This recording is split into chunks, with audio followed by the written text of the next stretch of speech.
Previously on the Lupe and Royce show. Speaking of Rap Olympics, Royce, your verse on that song. Ooh, God. For y'all don't know, Royce da Fridge9 has a song with Ransom. Oh, thank you. Man. And he on there floating. He on there doing his best. Thank you, man. Lupe Fiasco impression, and I was thoroughly enjoyed the attempt. The Lupe and Royce show is a Say What Media production. That was pretty good.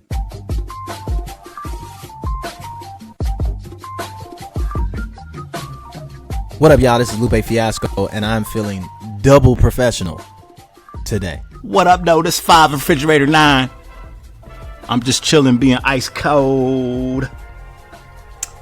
This is Tom Frank, your regular guy, and we are sounding so crisp today. Just listen to that silence. All of us. Well, we in France right now? We. What you're hearing is the new and improved Royce da Fridge9. It's not the new. It's an improvement, but it's not new. For y'all that don't know, y'all may have witnessed a hum or some kind of random background noise on the podcast the past 39 casts, and it was all coming from our good friend Taliban 59 over there. Listen, you gotta be correct. If you're gonna spread information, you gotta be correct. It was not all 39 episodes. It was only like 3 of them. All right. It was maybe 10 to 12. Right. It was now the 3 and the 30. Now I have a new cord. I have a new cord on my mic. I have my mic closer to me, and I got the refrigerator off. And that's it. He cut off the refrigerator, which he had running full blast the entire life of this podcast. If it's any consolation, there is no switch on the side of the refrigerator that allows me to turn it down from full blast. You either get full blast or completely off. So now I'm going to have to remember to plug my refrigerator back in. Otherwise, I'm going to have stale bananas tomorrow. What are you keeping there? What's in this? It's free. Right now I got, I usually just keep my waters in there, but right now I got fruit in there too. I got my apples and my bananas in there. Did I put something else in there? Yeah, I think that's it. Bananas don't need to be in the refrigerator. Yeah, but if I leave them out, people will eat them. You keep them in there so people won't eat them. Yeah, I keep them in there because I can keep an eye on them if I keep them right there. Somebody open my door. Actually, you know what? I do think, keeping things cool does preserve it a little bit longer. But there are some things that do not need to be in the refrigerator, because the refrigerator, while it may preserve certain things, it also brings to bear certain other effects, such as cold, which will have an effect on maybe, say, the texture, or sometimes maybe even the flavor of certain things. So when you go to the grocery store, if you see things that aren't in the refrigerator section, they probably don't need to be in the refrigerator. Probably good for a couple of days. This is true. This is true, because you're right, because I had a banana yesterday, and I noticed that the texture was a little cold. Yeah, I don't like cold bananas. I like room temperature bananas. It's also my favorite fruit. Bananas? What, bananas? I love bananas. I just had a banana, matter of fact. You like the way they fit in your mouth? We're not doing this. We're not doing that. Yeah, because I hate bananas. And I got 2 banana lovers with me right now. Now this is interesting because I hate bananas. You would never see me put a banana in my mouth ever. I said nothing about loving them.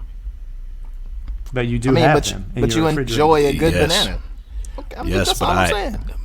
But when I eat my bananas, I use Lupe's sword and I chop them up into little bitty pieces, and then I eat them with a knife and fork. Well, that's diced. You got your own set of issues there. Wait, you're telling me you don't like banana flavored stuff, like a banana milkshake?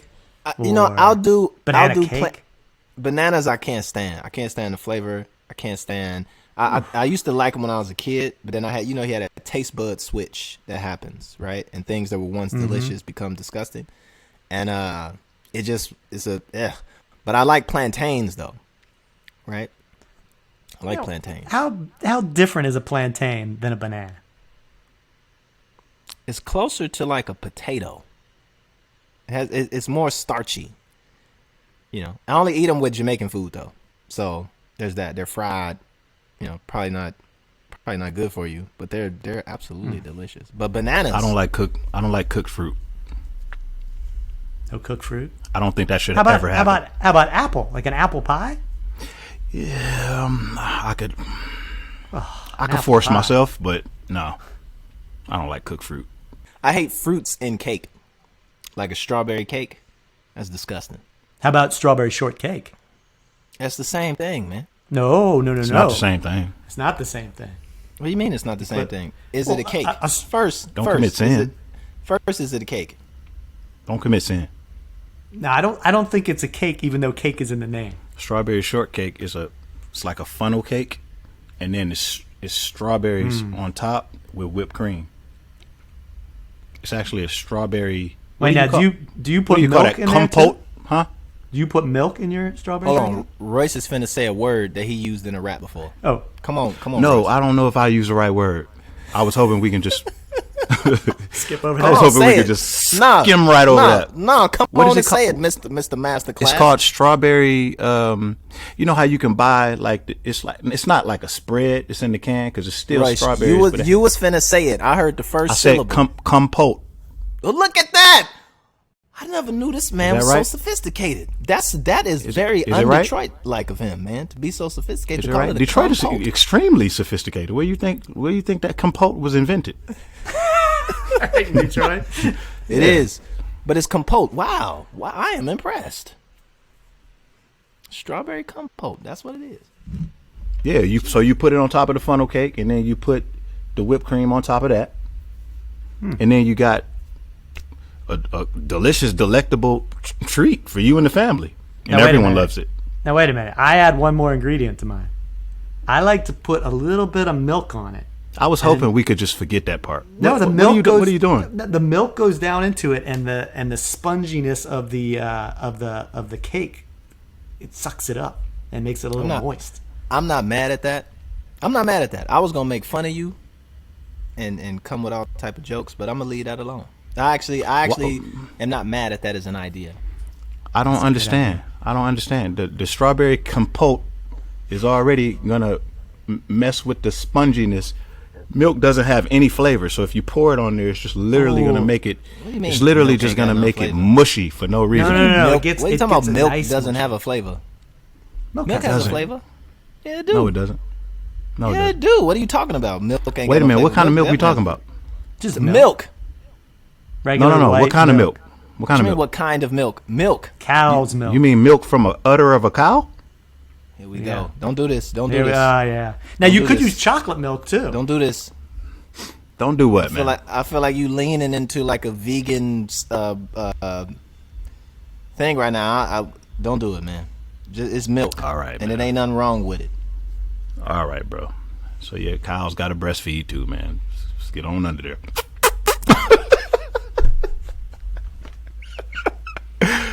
Hey, now before we really get started here, we got to say something. We're live on I'm Patreon. already- Yeah. We're live on Patreon. We're building a real community here. We got a special offer for folks, though. Anyone who signs up before next Friday, June 18th, 2021, will be invited to a live Zoom happy hour with me and these two guys. That will Maybe be me. on June 29th. On June Maybe 29th. I might Maybe be you. there. He might be there. He's allegedly going to be there. My fan service comes with conditions, and if they are not met, then I will not be present. But that's why we're a team. That's why we're a team. Because you may not get both. You may not get 100%, but you just may contractually- get a 50-cent piece. You get a third. My art of negotiation. I will have all three of us on there. And you can ask questions. We can get weird. Maybe I'll even do a freestyle. See, he can get Right. weird. See, you can get weird, and he can get weird. He'll not getting freestyle. weird. We can all get weird. I'm not getting weird. The point I'm not is, getting weird. you got a week. No, this is when you're not here. Oh, yeah, we're going to get They weird. gonna get weird, and then Tom gonna kick a Got it, freestyle, which gotcha. is weird. So he's gonna. That's get the weird part. So anyway, join us. www.patreon.com/Lupe and Royce. And a special shout out. I'm going to give a shout out to a few of our very first Patreons. Marvin Subscribers? Thomas, AB, Riley Eubanks, and Jeremiah Stagger. They were some of our first people who signed up immediately after the last show. So thank you. Shouts We out. appreciate your support. Yeah. Shouts out. Yeah. Thank y'all, man. Thank $4 y'all. whole We dollars. really need that. Just look at it like we sitting there on the corner with panhandling jars, you know? And we saying will pod for change. You know? It's basically it, yeah. Yeah, but we're gonna flip change, not as in change out of your pocket, but change in the world. You know what I'm saying? We're gonna make it real deep, man. We're gonna go real deep. Not me. I don't need your money, but I want your money. That's how I look at it. Yeah. Like I don't need it, but I want it. So if you gonna give it, I'm gonna take it. Yeah. See what I'm saying? See how multi-layered that was? It was. Thought-provoking. Very thought-provoking. So again, that's patreon.com/. Listen, man, stop beating them up with it, man. They know. Patreon.com/Lupe beating and them up. Royce. Be there. 29th, gonna do the Zoom. Come on, you got a week to sign up, and we come hang out with me, Royce, and Tom. Done. Stop beating them up. Stop beating them up with that one ingredient you always got to add to something that's already perfect. Don't beat them up with that anymore. Don't pour milk on the shortcake. You know what I'm saying? It's enough. Put a little milk on the Whitewashing it. show. You're You don't pour whitewashing it. milk on. You don't pour milk on anything but cereal, bro. That's I it. like bananas on my cereal. Me too. I like banana and peanut butter sandwiches. Okay. Yo, I can roll with that on some Rocky shit. Speaking of pouring milk all over yourself, Jesus, is clearly Jesus, what's happening? Which clearly. Oh, I know what's happening. He traveling soon. He in a good mood. He traveling soon. No. He in a good mood. No. We did a video. Shout to my homie Ty Dolla $ign. I did a song called what's the name of the song? Next to It, right? Which actually sends the club up, surprisingly, for a Lupe Fiasco record. But in the video, there's a scene where there's this kid, and we set it up where you look at something and it's just normal, right? Like just a can of whatever, or like some I think we had like a lawnmower or something like that. And it was like at an auction, and so people would just see the lawnmower and they'd be like, "This is stupid." But then we would, put a model next to it, like a really sexy model, and then the crowd would like go crazy, right? That was kind of like the theme. And there was this one scene where the dude took a gallon of milk, right, and just poured it all over himself in the video. That's all I got. That's what happened. So check out that song and check out that video. There was it. nothing, a hidden meaning behind this? Nah, it's just, that was it. It stops Like, there. Everything ain't gotta be, a mind-jarring, brilliant twist.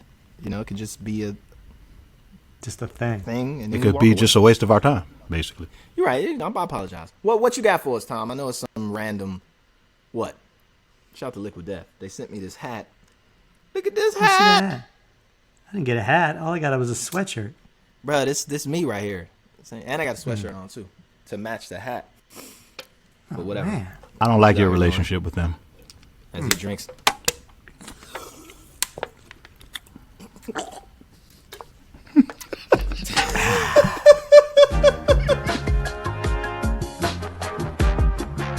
You're listening to the Lupe and Royce Show with Lupe Fiasco, Royce da Fridge9, and Tom Frank. Hey, Royce, are you teaching a masterclass on how to make eggs yet? Why would I do that, Tom? Well, I believe on a previous episode you told us that that's the skill you'd most like to teach. Well, since then, I realized Masterclass already has cooking classes from Gordon Ramsay, including one about elevated scrambled eggs. I'm not trying to top that.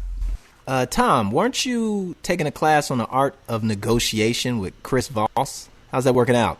Can you provide us with any real-world examples of things you've recently negotiated? Real world. I do continue to get you guys on this podcast each and every week. But bottom line, listeners, check out Masterclass. You get 15% off an annual membership with unlimited access to every masterclass. Go to masterclass.com/Lupe and Royce. That's masterclass.com/Lupe and Royce for 15% off Masterclass. You're listening to the Lupe and Royce Show with Lupe Fiasco, Royce da Fridge9, and Tom Frank. Let's talk about the Floyd Mayweather fight. Did anybody watch it? I did Was not that a watch loss? it, but I have some thoughts. I think it was a loss. I watched it. Why do you think You it was did? a loss? Oh, yeah, you're right. It was a loss. Oh, it was totally a loss. My For Logan man, Paul. my man Billy Blue. We gonna get into that. As a matter of fact, we're not gonna talk about the whole thing because people already got we're gonna use your time wisely, friends of the cast, Lupe and Royce show fans. But we're just gonna dig into Mayweather just for a little bit, that fight. So my homie Billy Blue posted up what I thought was the optimal response to that fight, right? Is that Floyd and Logan won, right? Mm-hmm. The fans lost. And if you paid to watch the fight, you lost twice. So that was his philosophical framing to wrap it all up. And I 100% agree. And I feel Floyd, who is to me is the TBE, my humble opinion, that this took a little bit away from his repertoire, his retirement, era, post professional era repertoire. And we can get into why I think that. But what do you think, Royce? What's your top line thoughts? I can see why people feel like that. The only people who are going to feel like that are casual boxing fans, which is totally okay to be a casual boxing fan. Me, myself, I'm a boxing guy, so I'm aware that Floyd is retired and it's just an exhibition. So I was just expecting an exhibition. You know what I mean? I ordered it just to support Floyd. You know what I mean? Like, I like to see guys after they retire because, historically, when you think of like our heroes, you think of a lot of the greats, like after they retire, people don't like when they make money. They rather it be like a story of like people going broke because they made bad decisions during their career, like Evander Holyfield, Mike Tyson, shit like that. But if you got a brand that's viable enough to where you can go make a shitload of money just doing an exhibition, I think it's okay to do that. But I think it's really, really hard to separate what you're looking at, an exhibition, from regular boxing, especially when you got guys like Manny Pacquiao still taking on the toughest opposition. You know what I'm saying? So it's like, I think people have a hard time separating those two things, but he's not. This wasn't a legacy play. This was a money grab, and this was understood from the gate. You get in there with a YouTuber. This guy's not even a pro fighter. He's been training for 4 years. He's just really, really popular. That's the reason why they were able to even stage a spectacle, So if I was Floyd, I wouldn't do it again because it's no way to really translate that and for people to really get it still, because he's not far enough past his prime to where that registers. It looks like he's in a real fight, but this is literally no different from like Rocky versus Thunder Lips, Hulk Hogan in Rocky 3. It's literally the same thing. And Muhammad Ali did the same thing. He did like 3 exhibitions. Oscar De La Hoya did one with Shaq before. You know what I mean? Like, they do them. It's supposed to just be fun. Julio Cesar Chavez just did one, and he's in the 60s. You know what I mean? Like, it's supposed to be like a fun thing, but when it comes to Floyd, they still want to see him get in there and push himself, even though he's fought everybody that he can fight. But he's not that far out of his prime. I think that's the biggest difference. Maybe that's one of the reasons. I think it's an overwhelming win for Logan Paul. This is a guy, a YouTuber, who stuck around for 8 rounds with the best boxer to ever get in a ring. He wasn't in there with the best boxer to ever get in the ring. He was in there with Floyd at every bit of 44 years old. Yeah, but he's still 155 pounds and about 5'7". You know what I mean? He's like 190 pounds. Floyd shouldn't do stuff like that. He went 8 rounds with this guy, a YouTuber. But here's the kicker. And he made a lot of money. He made a lot of money, but here's the kicker. And I was thinking about this the other day. Spectacle is cool, right? It's people, you make things that people want to pay for. That's all what it boils down to, the business, right? Make things that people want to pay for, no matter what it is, right? But it can also be well curated, right? So you can have spectacle that's good, but you can also have spectacle that's bad. People going to pay for both because it's spectacle, right? And the thing with boxing is that you don't know what you're going to get until it happens, right? Everything before that is just kind of like, hype and how well it's packaged, but you don't know what you're gonna get until it kind of happens. So what you relying on is what you've seen before, right? Now, every time we've seen Floyd box outside of his professional career, right? Mm-hmm. He boxed actual fighters that were at the top of their sport, right? He won fighting Shaq. You know what I'm saying? Like, he wasn't it wasn't like a circus thing. And Floyd, he had a well, not to cut you off, but I need to jump in just for 1 second. Yeah. He had an exhibition with the Big Show, the WWF guy. WWF guy. He did an exhibition with him too. Mm-hmm. But wasn't that like he and was Dancing with the Stars? But wasn't it like a wrestling thing? It was meant to be like a, it's WWF. It wasn't a boxing. You know what I'm match. saying? It's in theory, it's the same thing. In theory, it's the same thing. I hear you. They're both intended to do the same thing. Here's my point, though, right? You weren't spending $50 to watch him fight the Big Show. It wasn't $100 million that was going to be generated, more than that, right? For that, right? The expectation was, and I'm saying this, for the fights prior to Logan Paul, where he actually fought, Conor McGregor, who's a demon in the ring. He's in the octagon. In the octagon, but it's still a ring. He's proven himself in a fighting sport, right?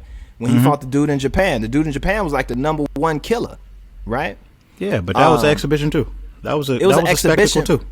But it was on par, is what I'm saying. It was on par with both of these dudes can really fight. They've proven themselves. I didn't expect Mayweather to knock anybody out, because he ain't knocked nobody out in a long ass time, right? Even in his fights when he was still pro, his last sling of fights, he didn't knock nobody out. You know what I'm saying? So that wasn't the expectation, but you would expect that the skill, if you're going to exhibit something, what are you exhibiting in your exhibition? It should be the highest skill that you have.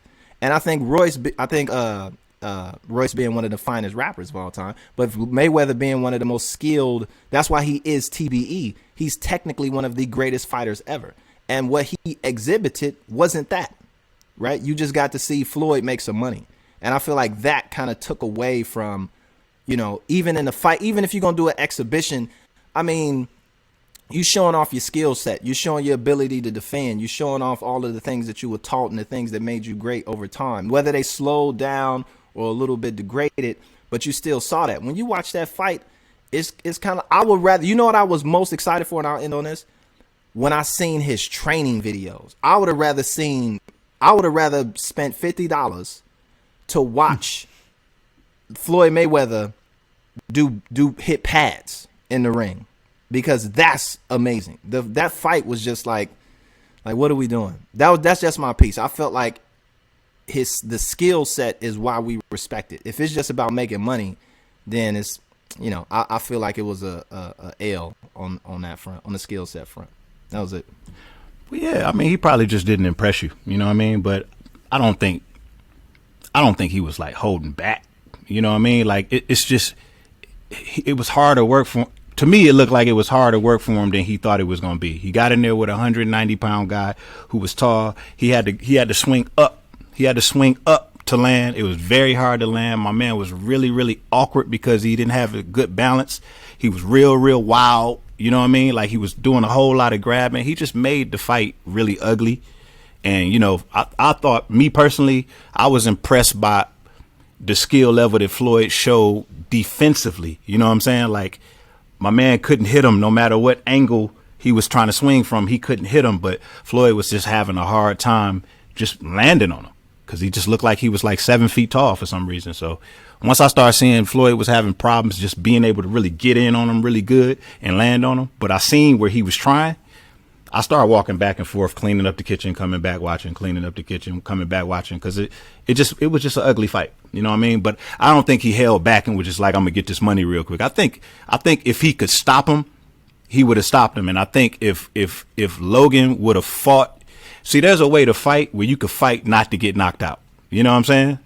But if you engage if you engage like fearlessly, if he would have like engaged and instead of doing all the holding and really tried to like, you know what I'm saying, like throw hands with Floyd would have stopped him. 'Cause, you know what I'm saying? Because he was wide open all night. But as soon as he got caught a couple times, he just started using. He was real good at using his arm length and his height and his strength.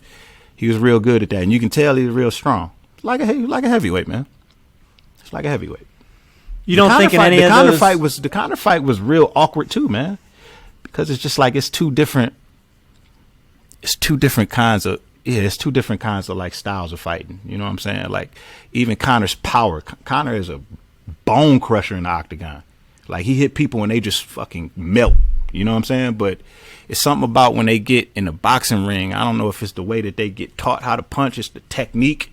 I don't know what it is, but it doesn't translate the same in the boxing ring with a boxing glove on, having to move your feet and move your head like a certain type of way. You know what I mean? So I never really seen anybody come from the octagon into the boxing ring and their power just translates like that. Like boom, you know what I'm saying? So I don't know. Do you think he tried to knock him out in the middle rounds? I think he was trying. It was tough, man. It was hard for him to be able to put on a good show. But that's the Conor fight. He was kind of carrying Conor, but here's the kicker. I don't think he with did that with Logan.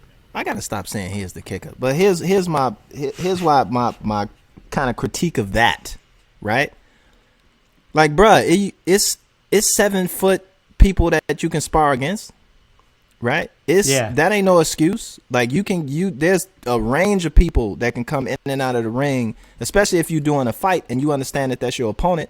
You got to be training for your opponent. And we've literally watched through those like Showtime 24, like those, those lead up kind of events. So we've known and we've seen Mayweather focus in, and other boxers focus in on a specific target that has a specific style, and they have a specific training methodology and a whole thing that they apply to it, right? They ain't just finna show up blindly and just jump in the ring. There's some type of program and plan. And maybe that was the program and plan that kind of came out, for the sake of not losing. But even still, the expectation of, I put it to you like this. What if it was a real fight, right? Would Mayweather have won on points? Yeah. Didn't he land like a significantly higher number of punches? Logan didn't land. You know what I'm saying? Like there never was a time where he wasn't blocking, slipping, or rolling. Like he never landed anything. He just made it really, really, really ugly. You know what I'm saying? I think if it was a real fight, then yeah, Floyd would have came in at 147 pounds. He would have had a game plan. You know what I mean? Like it would have been a strategy. It would have been, his dad in his corner. You know what I mean? Like it's an exhibition. He probably trained. He said he was training twice a week. He was 155 pounds. The last time he was 155 pounds was when he went up to fight Canelo.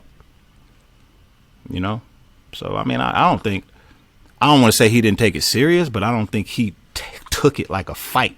You know what I mean? He took it more like an exhibition. Losing wasn't even a thought in his head because they weren't even going to call a winner or a loser. You know what I mean? Like it was just going to be like a sparring session. They went in there and they gave each other some work, and that was it. They do it in the gym all the time. I think here's my last point. I felt that the excitement around this fight was that it was supposed to be revenge. It was supposed to put Logan Paul in his place. And this goes back to what you were saying, Tom. Do you feel that happened? Because I'm going to say I don't. But Logan Paul in whose place? Because Logan Paul knocked out, when he came in knocking people, knocked out, what's the homie name? Nate Robinson? Nate Robinson. Then turned around and kind of knocked out the UFC fighter dude, which was kind of like a whatever. But wait a minute now. That was his brother who did that, though. Revenge for what? Yeah, like revenge, but still revenge for boxing? For boxing in purists? general, though. Yeah, for boxing. Like come in and put this dude in his place. Do you feel like Mayweather put Logan Paul in his place? Yeah, but I think there's some people who probably look at it like that. It's split up. There's some people who look at it like it's a black eye for boxing, like to allow spectacles in. But then you got people like me who look at it like, and it's probably just because I'm in music, but it brings viewership to a sport that's not really a commercial sport. Boxing has never been a commercial sport. it takes a real superstar to bring casual fans in.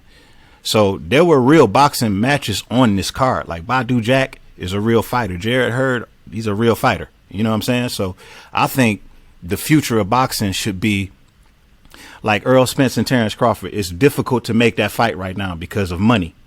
But what if you added a spectacle to it? Two people who will bring in a whole bunch of viewership and bring in the revenue necessary to pay them and put them on the same card.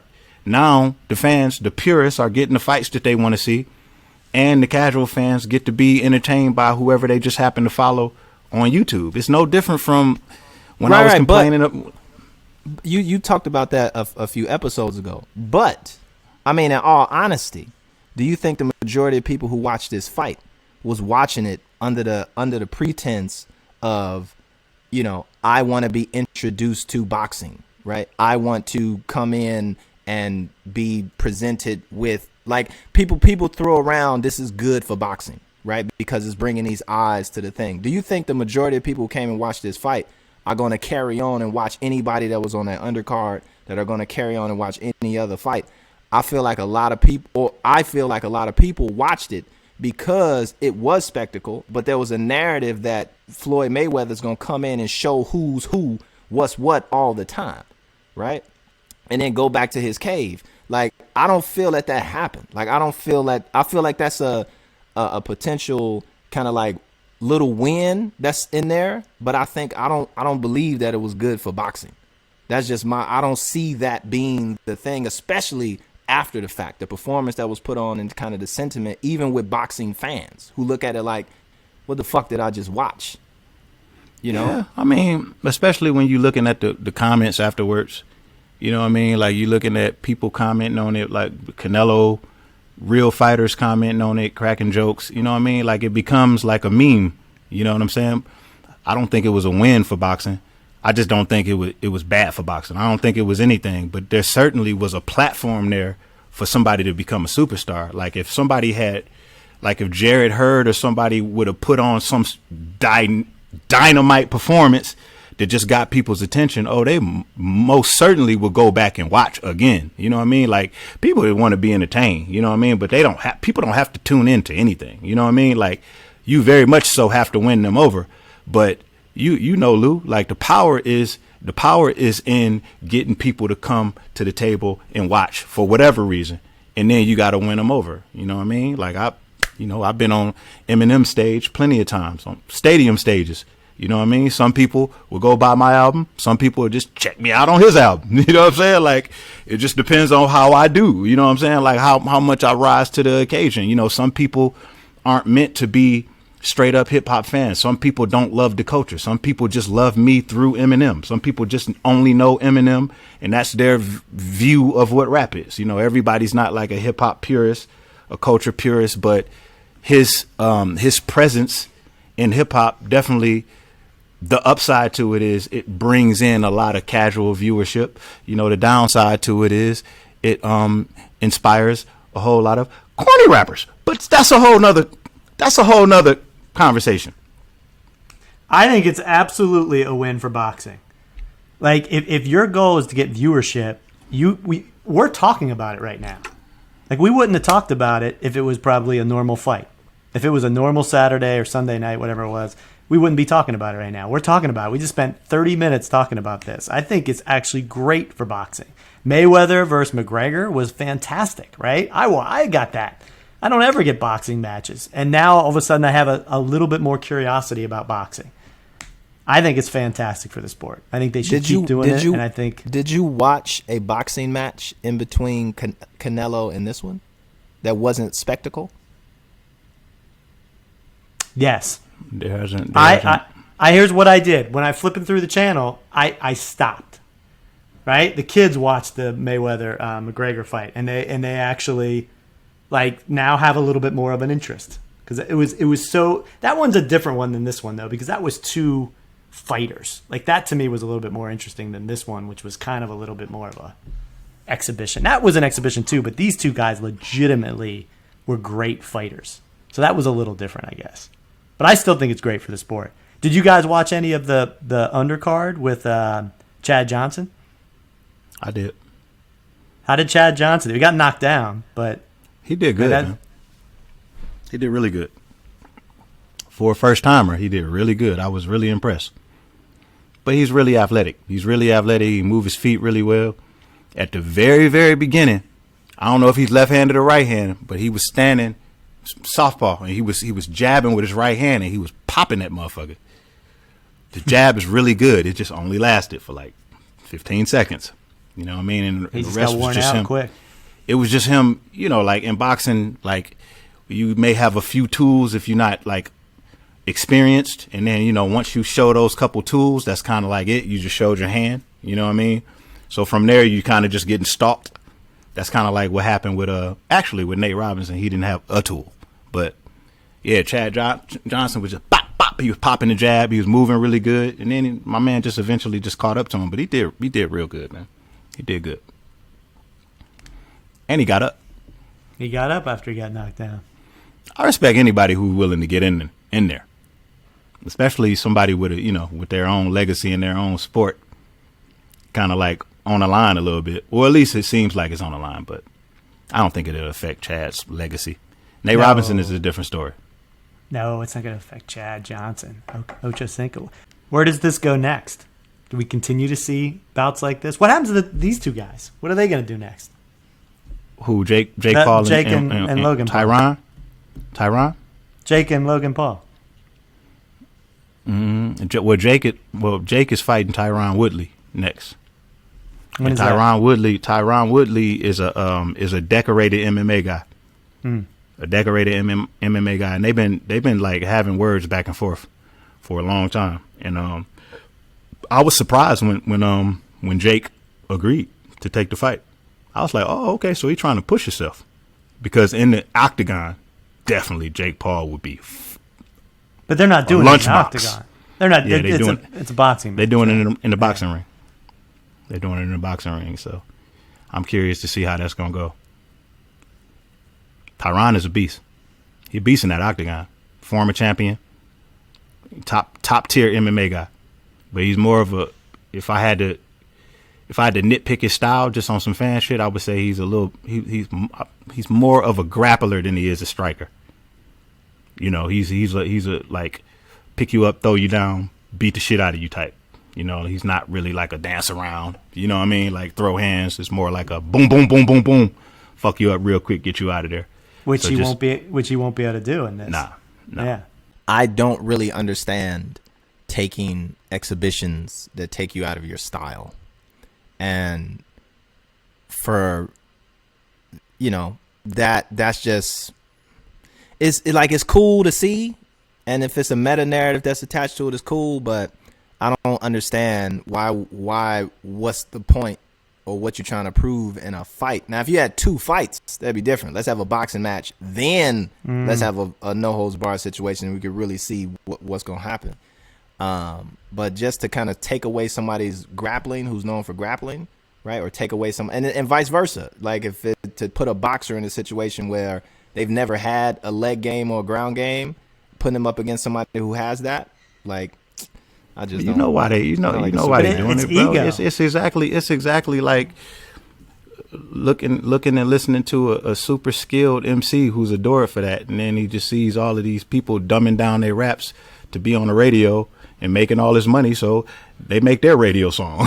you know what I'm saying? Like it'd be like their version. You know what I mean? Like how many horrible misses have we heard from like MCs? I know I got a couple of them. I got a song called "Wet My Whistle." You know why I did "Wet My Whistle"?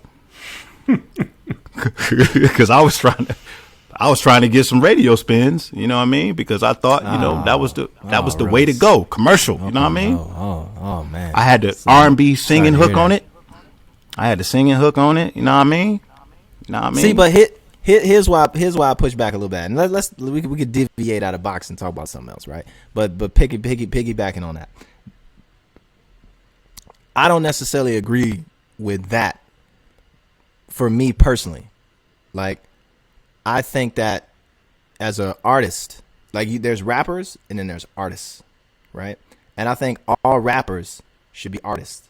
They don't necessarily, whether they want to or not, right? That you should be able to do anything, right? And that's what we kind of do at Sosa. Shouts out all ITs, is put you in a position to eliminate whatever that narrative is of rap is only this, that compartment, right? It's like, no, it's all that shit. So if Madonna call and needs you to do 8 bars on, a popsicle stick song or whatever it's gonna be, then you know how to go in there and execute at that level, because that is rap too. That's part of your whole canon. Let me give you pushback first by saying you're not disagreeing with me, because I agree with what you're saying right there. But I'm pushing back on every rapper, every MC is not going to be capable of what you're capable of. Some niggas are just meant to spit, but most MCs, especially the ones that can't do what you do, think they can, because they think that because you're making it look easy. So they think they can do it until they do their rendition of it, and it sounds horribly bad. But their reasoning for doing it is much different from yours. Their reasoning for doing it is like, shit, I might as well blow up too. I can do that shit. Who can't just throw some auto-tune on and just, you know what I'm saying, and just do some shit, because they're not actually artists. They're just MCs. They never developed into that. But it takes practice, right? It's, if you just look at it as, I think, as just art, and you can go in there and do anything, right?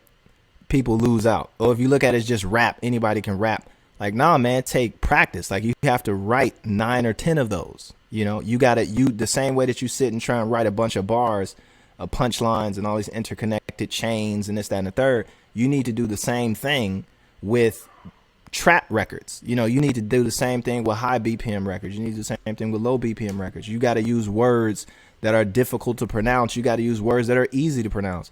And I think it's the same as, like, bringing it back to boxing a little bit, it's practice. Like you said, it's experience. You gotta have experience, and no matter what the circumstance may be, right? And you gotta have a jab, you gotta have an uppercut, you gotta have legs, you gotta have a head, you gotta have this, and you can't just come in there and thinking it's gonna happen.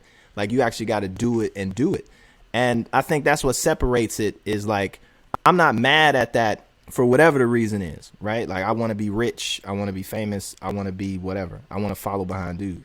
But don't, like, Migos practices. You know what I'm saying? Like, they're good at that because they practice doing it. They just ain't go in the studio and just start, blobbering some shit out, right? Like, that particular style requires practice to master, right? And but that's what they do. Right, but that's what I'm saying. So you could, if you was the backpack rapper at the open mic, right?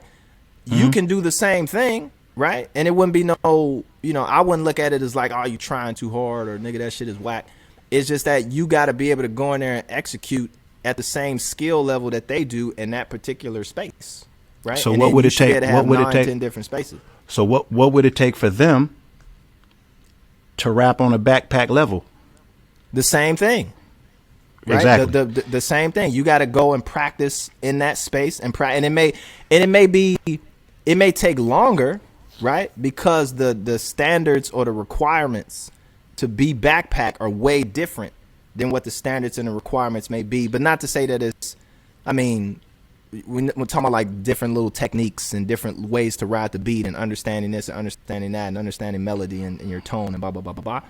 You just got to it's just a different set of things. Not that it's harder or easier, but it's like, if you've been practicing this one way your whole life, and you try and pivot into this other space, and you ain't ever practiced, and you just trying to force that's when it's hard. Into it, and it's gonna sound, when it's hard.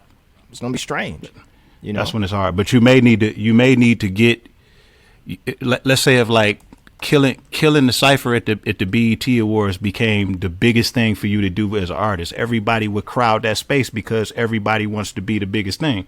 And some people, it may take for them to actually get into that moment to realize that it's not as easy as they thought it was to just make that shift. And that's exactly what I feel like is happening. It's all arts to me. You know what I mean? Like, if you've been trained a certain way, if you've been trained MMA your whole life, quite naturally you feel like, well, boxing couldn't be too much different. Like, I'm already a fighter until, you put into that position. But you see everybody, like cross marketing all of these different genres of fighting and making all this money. you figure, fuck it, I want to throw my hat in the ring too. I'm an athlete, you know what I mean? Like, look what Nate Robinson said. I'm an athlete. I never fought before, but shit, how hard could it be? Till he's unconscious. But don't you think that's Shout out to Nate Robinson though, man. Don't you think that comes down to ego? Like the MMA fighter who just signed on with Paul, he's saying, "There's no way this guy can beat me. I'm a professional MMA fighter. I don't care if you tie my legs behind me. I'm still gonna beat this guy." It's ego. Yeah, but I mean, you gotta have ego and fight to fight. Well, I agree, but that's what I'm saying. I Can't be humble in the ring. Like, I think these guys come into you. the boxing ring because they just think there's no way this YouTuber can beat me. That's what they think. Anybody Might be right. anybody can whoop your ass. I learned that a long time ago. Anybody can come up there and whoop your ass. The same way that Especially if you're not prepared. when we go to Vegas time and we get up with Showtime, the same way he gonna whoop your ass.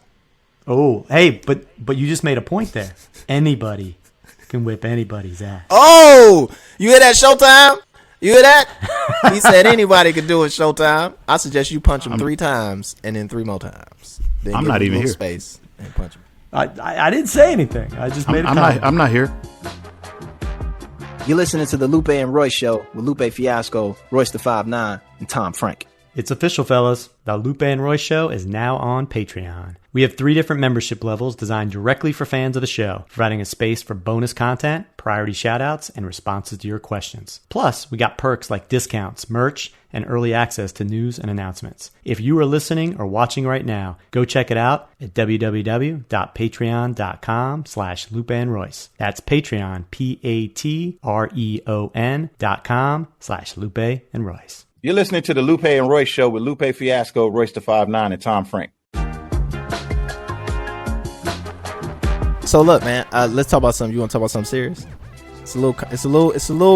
It's a tiny bit controversial. We're coming toward the end of the hour, so we might as well just Ooh, I like a little lay it down with a little controversy right now. I was going to go go in. talk about cicadas, but if you want serious, let's talk serious. Let's a go. little serious, man, a little serious. So how can I put this?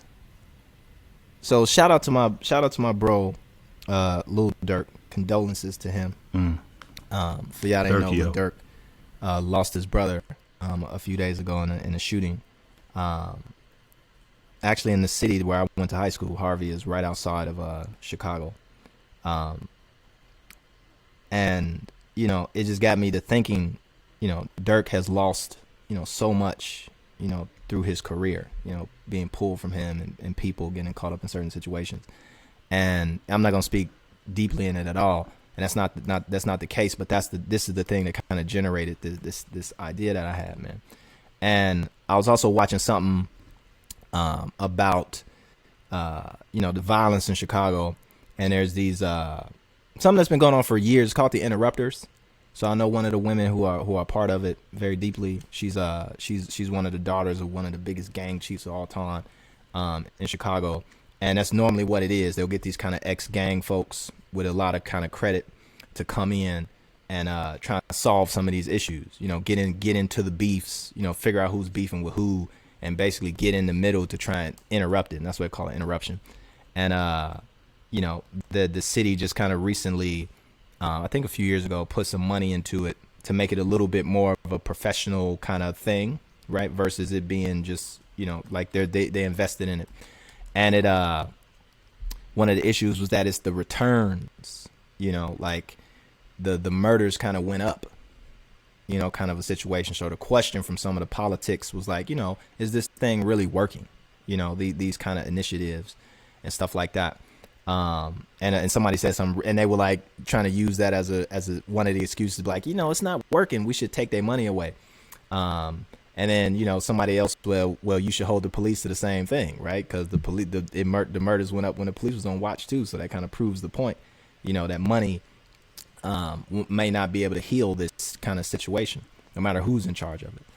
And but shout to the Interrupters, shout to all the people doing the work in the hood to kind of keep things going down. So my piece was this: Jesus. I got a problem with Jesus. Now I love Jesus. I love Jesus. Okay, love me some Jesus. I love the narrative of Jesus, love the story of Jesus. And I was thinking about this, and I'm close to these things, so I got homies who got killed in the city. I got folks around me who face that violence. I got folks who are in the midst of that violence, et cetera, et cetera. And I was thinking, like, where's this coming from? You know, if money can't fix it, if interruptions can't fix it, if fame and fortune can't fix it, if it's still happening even to who are the highest of folks, you know, in our space with all of the resources in the world, it still kind of comes back down to a moment or an instance, and they get taken away from this world. What's the real issue? You know, like what is happening? And so me, as being a storyteller, I try and identify what is the narrative that is kind of pushing what and why we do certain things. And the thing that I kind of settled on last night was Jesus. Like the one story that everybody is aware of is the story of Jesus, right? And I was thinking, like, well, what did Jesus do? Right? You had this dude who was super smart from the cradle, speaking to people like a full grown man as a baby, right? He was able to feed the masses, right? Heal the blind, you know, do all of this amazing stuff, right? And he threw his life away young, right? Like, he let some folks put him in a position to get killed, right? Even in the face of all of this amazing stuff that he's capable of doing, right?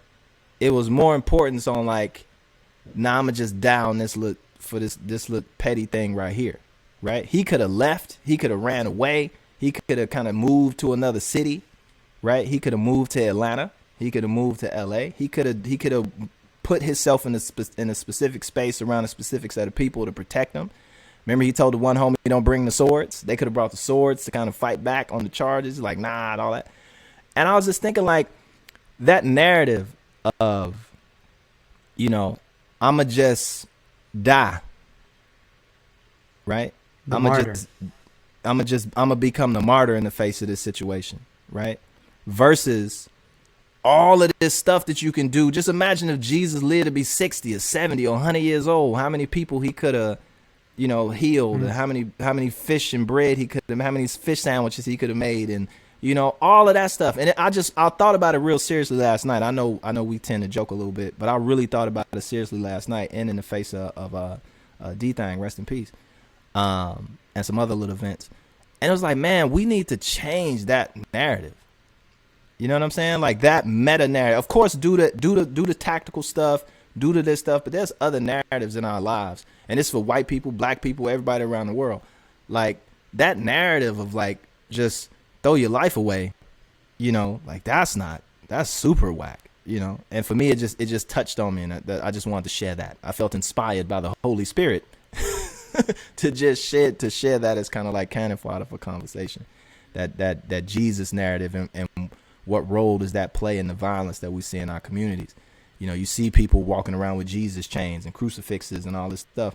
That's where he died, you know. And was that for the greater good? Was the greater good more so you being alive than trying to follow the path of the martyr when you got so much potential on the books? Whether you agree it's real or not, that was just something I want to share. What y'all think? That's deep. That's deep, man. That was deep. I think we just, us as kids, finding ourselves growing into men, we just subscribe to things, man. We subscribe to things, and we don't. It takes us a long time to access our true value. Like, I honestly believe the foundation of all of this is a really, really out of whack value system. You know, like the price of life, like just the measuring stick for cool, like what's valuable to you, like growing up. You know what I mean? Like such and such, he got 7 bodies. Oh, he cool. You know what I mean? Like, it's like, it wasn't until I got damn near in my late 30s until I realized it never was about that shit. What the fuck? I'm like, what the fuck? It never was about that shit. You know what I'm saying? Like, it is like those moments is what most youngins, they don't make it to. You know what I mean? They never get to that point where they're able to put shit into perspective because they spend their whole life subscribing to like some social construct that's already there. You know, like I don't care what it is, if it's Crips, Bloods, if it's anybody in any sort of organization that you can name where you first felt accepted by men or a group of people, the first time you got hugged by a man, or the first time you felt brotherhood was, you know, in some fucked up shit that was started by some kid that was 14 like 30 years ago. You know what I'm saying? Like, and you still subscribing to that because that's all you know for the moment. You know what I mean? And it's like you can elevate past that. And in Dirk's situation, he elevated past it, but it's still a part of him. You know what I mean? And it just goes to show like how hard it is to shake that shit off of you once you subscribe to it. It's very, very easy to get into, but it's really, really hard to get out of. Father in jail, doing life. You know what I mean? And now you making records. The whole world loves you, but it's still those people who hate you, and they hate you even more now because you finally elevated to a level that they never wanted to see you elevate to because they never could see themselves in that predicament. You know, and in order to wear that crown or that proverbial crown, or in order to put all of that on your shoulders, it takes a certain level of tact. You know what I mean? Like there's a certain level of kindness that comes along with that shit. You know, like when I start showing love to motherfuckers, that's when I start getting love.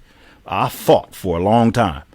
I thought that was the way to do it. I couldn't understand for the life of me why the fuck Detroit wasn't supporting me like I thought that they should. Why were they hating on me? Why am I always getting pulled over by the police at 4 o'clock in the morning? I know I'm drunk, but why do they keep pulling me over until I stop drinking? Then I stopped getting pulled over by the police. You see what I'm saying? Like when I stopped giving everybody all my money, people stopped asking. You know what I mean? When I start helping more people, it became easier for me to ask for favors. You know what I'm saying? Like it's just a part of life that you either figure that out or you just fall prey to just all of the toxic, fucked up cycles, man. And hip hop does nothing but exacerbate all of that shit. It just makes it worse. You know, it was a point in time where we used to be worried about getting into it on tracks, and hopefully it don't spill over into the street. Now we worry about the street shit spilling over onto tracks because as soon as somebody hear a name on a record, that's it. Time is of the essence. It makes shit worse. So like if you're a gangbanger and you get on and you become that kind of popular, oh, it's almost a death sentence. It's a death sentence. You know what I'm saying? Like, how can you fucking survive that? You just made yourself more accessible. You just made people hate you even that much more. And you made people even that more conscious about their name. And like, oh man, we can't look like this in front of people, because that's what it's all about. Everybody want to make sure that they don't look like they soft in front of people. You know, like they don't want to, no, that's my reputation. You know, respect. I'll kill my brother over the thought of disrespect. You know, but we can't come together and command respect as a people. We can't seem to figure that part out. That shit don't translate for some reason. You know what I mean? So it's just like, it's tough to watch, man. It's tough to watch as an old ass man that been through a lot of similar things, not as serious as what the young brother Dirk is going through, but enough to where I just understand it, man. It's hard. I understand it, and I sympathize. I sympathize because it's tough. Like, how do you get out of that? Because it can be stopped. It can be stopped, but it takes a leap of faith that, man, you gotta be a certain kind of mature, man, that I don't even know if that shit come in your 20s. You gotta really be over some shit. That's kind of the point, though, of Jesus sacrificing his own life. Right? The point was that you know you have to go through obstacles in life. You know that you're going to be tempted through life, but you got to stay true to who you are. Like, right? Like the whole basis of that story is they wanted him to they wanted him to bring out the swords. They wanted him to do some miracle. They tempted him to do it. And he stayed true to himself. And he didn't take the shortcut, the easier path. And I think that's kind of what Royce is saying. But I don't think that's I don't think that's what happened with Jesus, right? It was a choice to be, no, I'm the king. You know, this is my name. This is the way the story, and I'm not talking about with the actual events, but just the way the story is pushed by different denominations of kind of Christianity. This ain't no, you know, Christianity is bigger than Jesus, which is kind of crazy to say, but it is, right? But when you think about, you know, the moral of it, and you look at different pieces and parts, you know, what does it mean to, like, nah, you need to go into the desert. This king of the whatever, that don't matter. You know, and I think that relates back to the streets, right?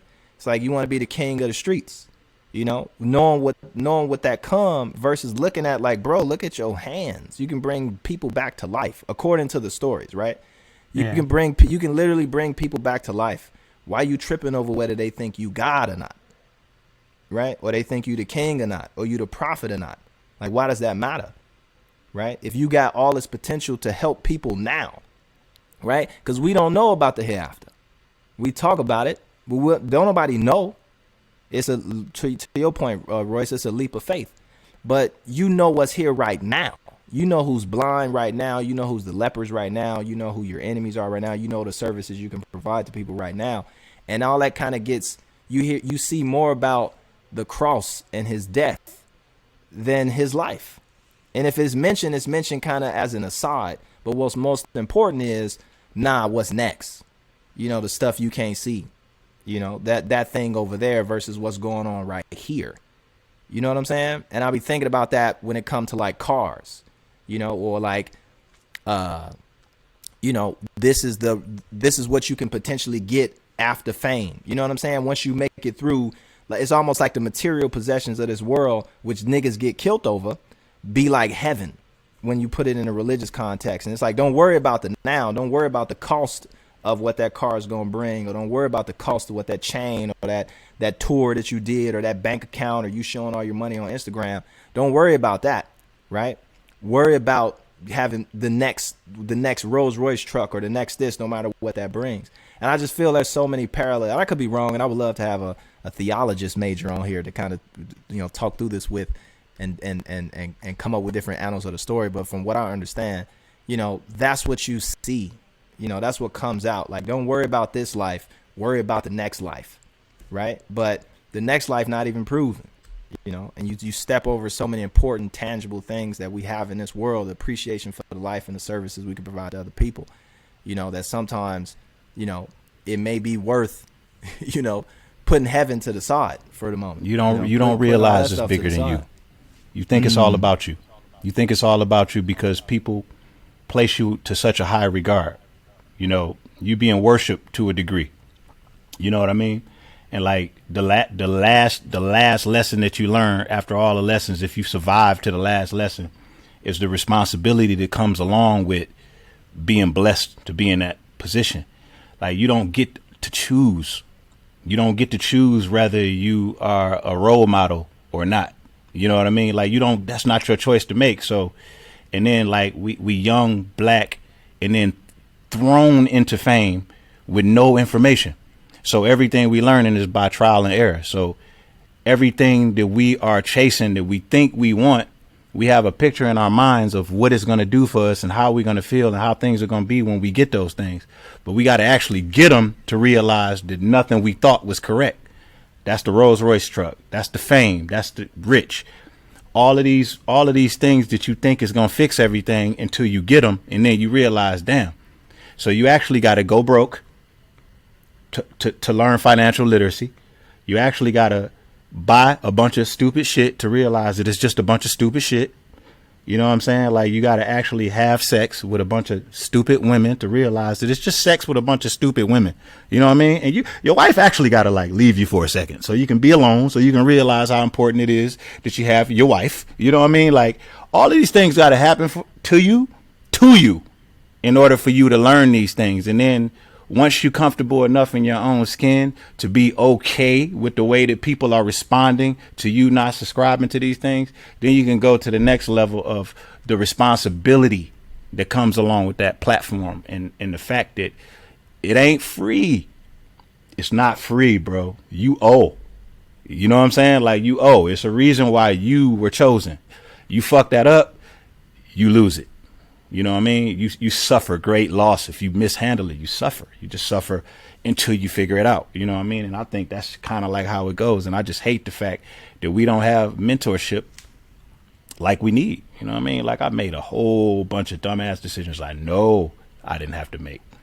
I was going to fuck up regardless, but I didn't have to fuck up that much. You know what I'm saying? Somebody could have pulled my coattail. The sage that is Lupe and Royce and Tom. Wait a minute. I still want to go back to this Jesus thing. Hey, we like the three kings. Come on. What you got, Tom? I want to go back to this Jesus thing because you're leaving out some context of the story, right? The other part of this story is that he firmly believed that his dad, in essence, God, would save him. Right? So the part of why he didn't do any of that is he believed that his dad, and he believed in the afterlife, right? Which is a deep, deep, deep, deep belief in faith. So therefore, none of this really mattered. I think that's a huge part that you're leaving out of that story. But it's even that still it I don't know if you meant to mention it as a plus or a minus. I look at that still as just being more of a minus, right? Because it's like, again, you focused on. I don't think it's a plus or minus. I just think that's it's just an aspect of it. I got you. Yeah. I got you. But there's something to like. Well, what about here though? Like, how important is it here with the people who ain't got that firmness of a belief, right? Like you provide certain, and I'm only saying this. I'm only bringing up Jesus because, bruh, we got folks who provide Bentley trucks and provide, people's rents and provide this and provide that. And they're a source of, and we could do that all day, but I want to talk about the supreme guy, like the guy who could make food, multiply multiple times. The guy who could, do this and do that. And it's like, bro, you're so important to this world, right? A young dude, like, why would you do that? Right? And for me, and this is my end cap of why I think the Jesus narrative is pushed so hard, is that it's perfect for the ruling elite to create people who don't care about this life, so they can use them to go just do dumb shit on their behalf. As much majesty as a part of it, and I'm with that. The theological majesty of the Jesus story. As a Muslim, Jesus considered to be one of the prophets in Islam, so there's a massive amount of respect there. And I never want to degrade the prophets. Do I believe every single story about Jesus? No. Do I believe all of the religious aspects to it? No, even in my own religion. So I critique my religion even as deeply as I study others. I believe that the way that the narrative was pushed outside of Jesus's life, once he's dead and gone and, or hiding in heaven or over here waiting on you, the people who use that narrative and the way that the narrative was constructed was something to put us into positions that we living in today, right? To marginalize, to oppress folks, to get their mind focused not on reality, not on self-sufficiency, not on self-responsibility, and then willing to throw their life away for something that's unproven, right? Now, if Jesus had the full faith and the full knowledge, that's Jesus. That ain't Mike, or Joe or Lil Tay or whomever, right? And they modeling their life on that. It's a strange thing. I don't want to bash it, but it was on my heart and I want to speak. That was all. I'm gonna stop before. I'm gonna say one more thing though. Before I get fucked up by some pastors. Let me give another analogy real quick, Tom. Give another analogy, then I'll close this up. I got one more thought. Like Ice-T, Ice Cube, Uncle Luke, Tupac, all of those guys, they happen to come along in an era where the government and America was really, really shaken up by this thing called hip hop that had a voice that gave the people in the underserved communities a voice that they didn't necessarily want the rest of the world to hear. So they tried to censor us by any means. Like, C. Dolores Tucker was like stomping on Tupac CDs, and I think it was in the White House. Ice-T made a song called Cop Killer. It's a song about killing the cop because we were tired of cops killing our kids, which is some of the same issues we still face today. Uncle Luke went on Donahue. This wasn't because they wanted to be on the radio. This was just because they were fighting for their First Amendment right of freedom of speech. Had they not fought we wouldn't be in a position now where we can say anything that we want to say without anybody trying to censor us. You know what I mean? So now the fact that we're not being censored at all and we got a free reign, not many of us have much to say. You know what I mean? So it's like we're all just products. It's just like Martin Luther King was a sacrifice. Malcolm X was a sacrifice. You know what I mean? All of these were sacrifices, and they knew that what they were trying to achieve, ultimately, the end game for what they were trying to achieve could never happen soon enough in their lifetime. They knew they were doing it for generations to come. So to add to Lupe's point, we need our young artists to start realizing that they're more valuable than the way that hip hop has always been looked down upon. You have a responsibility. You're anointed in a way. Like if you can just understand your value, then there's a way that you can help future generations to start changing the narrative up a little bit. Because once it becomes not cool to kill each other, we got less killing. I'm sorry. I don't care. You know what I mean? Like if killing each other is not really that cool, if gangs is not really that cool, the young kid who just wants to fit in, who goes on the internet to find out what he's supposed to be liking, and if it's said on the internet like none of us go to Vlad TV, guess what? Vlad TV ceased to exist. You know what I mean? Like people are just gonna follow and they're gonna find their confidence and they're gonna find the kids just want to fit in. They don't want to be left out. They don't want to be the outcast. It just so happens that there's a fucked up cycle going on in the ghettos. And then there's an even more fucked up cycle going on in hip hop where we talk about the state of the ghetto and the conditions of the ghetto in a way that exacerbates it. And one thing just affects the other thing. You know what I mean? So we got to start understanding the power that we have with the mic. We got a soapbox. It can be used as that. You don't have to turn straight up, just all your music is just all positive. You can still paint pictures like Scorsese, as long as you figure out a way to balance that out and you use that influence in a way that's helpful and not all harmful. You know, when I start talking about my sobriety and I start looking at the response that I was getting and people were telling me that it was helping them, yo, man, I had this overwhelming feeling because I almost wasn't going to share about my sobriety. I was going to keep it a secret. I had this overwhelming feeling like, man, I'm finally doing some good. After all these years, I feel like I'm doing something good because up to that point, I felt like all of my raps and everything that I was putting into the universe, at least when the mic got in my face or when it was time for me to speak to the masses, it was all bad. You know what I'm saying? So that's my piece. My last statement, and I don't necessarily think this is true, and don't all you religious people come attack me. What if the whole story, somebody literally just made it up? Come on, Tom. Let's stop it, man. That's how you gonna end it? With throwing away 2,000 years of people's deep beliefs? Think about it. 2,000 years ago, what if some dude wrote this unbelievable story and the rumor started to spread? And that's all it is. I'm not saying it's true. I want nothing to do with this part. Not saying it's true. I'm just saying what if. I'll save the podcast on this one. There is something to understanding that the Jesus story, and this is whether you're a firm believer or you don't believe at all, you're atheist, you're whatever, right? That there's the reality that the Jesus story was actually really small, right? It just takes on the presence of being massive and everywhere because when the way we receive the Jesus story was in mass media, right? There's a million billion Bibles. There's a million billion stories. There's a whole industry of crucifixes and churches and networks and da-da-da-da. When Jesus was around, it wasn't no churches, right? He had 12 homies versus 1 billion people. So you can't really, if you're trying to like think about the Jesus story, place it in its proper context of like, man, this was like one guy with a few homies, right? In a very specific part of the world for a very specific part of time. There was still China and South America and all these other places who never even seen or heard of Jesus, right? Yeah.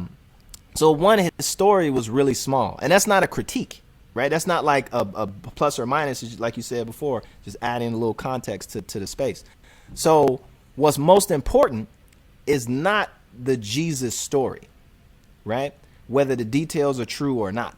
That's not what's really important to us today, right? It may be important for certain people's faith, right? But for the most part, for us in this world, as it relates to this world, what's important about the Jesus story is, and getting to your point, Tom, is the way that it was used after he died, right? What happened, the way it was framed, what emphasis was put on what, by whom, and for what reason, you know, what nation, the way America uses Christianity is different from the way Egypt uses Christianity, right? The way Japan uses Christianity is way different from how Germany uses Christianity. The way Italy uses Christianity is way different than how Mississippi uses Christianity.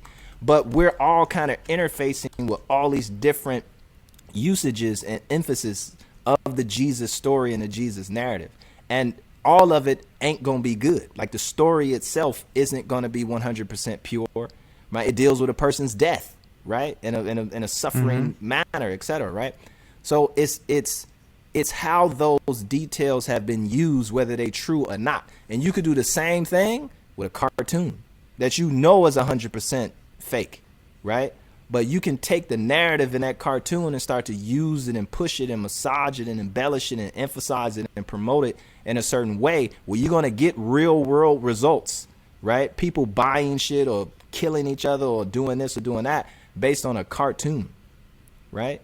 So I think there's something to a reality set that, like, you know, understand that the Jesus story was what it was, whether it happened, whether it was made up or not. It was definitely used by different folks through time who had agendas that had nothing to do with Jesus's agenda, right? It had nothing to do with being holy and healing people and making fish sandwiches. It was all about oppressing people, removing people from their land, indoctrinating people. At the same time, too, helping people, you know, building hospitals and creating food banks and things like that. So that's why I say it's always both sides of the coin. So it's some amazing aspects to it, but there's other aspects of the story which I think we consume subconsciously that reinforce certain behaviors in the space, in the temporal space that we live today, where I think that narrative needs to be addressed and adjusted to a certain degree, and emphasis is put more on the Jesus who made fish sandwiches versus the Jesus who died on the cross. Died on a cross. Yeah. Well said. Well said. And on that note, this has been Lupe Fiasco, and I'm finna go make me some chicken with some waffle fries. This is Fridge da Fridge9, and I'm not gonna make anything because I haven't had a refrigerator this whole time. So what I'm gonna have to do is I'm gonna have to plug my refrigerator in, and whatever's not spoiled, maybe you ever had all your shit spoiled, so you had to hurry up, almost spoiled, so you had to hurry up and just go cook all that shit? Oh no, I've had the refrigerator door open and had to throw away everything in the refrigerator. And a regular, not a college refrigerator, a big ass refrigerator, and that door was open, and all that food was gone. You ever came in from the bar at 4 a.m. drunk as hell and call yourself making a toasted turkey sandwich and just left the whole sandwich in the broiler and fell asleep, and your wife woke up with smoke all over the place, had to cut the oven off, and you almost burned the house down? I was trying to figure out what she's so mad about. Go ahead, Tom. I can't say that's happened to me. And this is Tom, and I'm going to have some strawberry shortcake with the strawberries and a little bit of milk on there. Strawberry compote or strawberries? Strawberry compote. And with milk. Whipped cream and milk. Tom, give him the number. Give him the number. The number. Mention the Patreon again. 707-276-6261. I want to hear your thoughts on this very interesting subject. Boxing Jesus, pick one and just be brutal. Your call has been forwarded to an automatic voice message system. Hi, this is Lee. I just wanted to say hello to you guys. And Lupe Fiasco, first and foremost, I want to thank you for keeping your fans company during the pandemic and providing, good information. And also I want to thank you for introducing me to Royce da Fridge9. I don't really listen to a lot of rappers because they're not very good for my health as a black female. A lot of bad stuff they put in our heads, so I appreciate you introducing me to other rappers that I can actually listen to. And Tom, keep up the good work. You're doing a good job. Hey y'all, it is Miss Selenosis from Gary, Indiana, right outside of Chicago. I watch y'all show every week on YouTube on Friday because it's like my little ritual I have for when I'm shutting down at work. I love the show. I love y'all. Sal, you cool. Lupe and Royce, y'all is crazy as hell. Oh my God, it's so funny. I can't wait to see the next show, and it gets better every week. That's our show for the week. If you like what you heard, be sure to subscribe or follow. Leave us a review and tell your friends to listen. The Lupe and Royce Show is a production of Say What Media. It's recorded and mixed by Claude Jennings. Our head writer is Lauren Sloat. I'm Tom Frank. And our theme music is by, who else? Lupe Fiasco and Royce da Fridge9.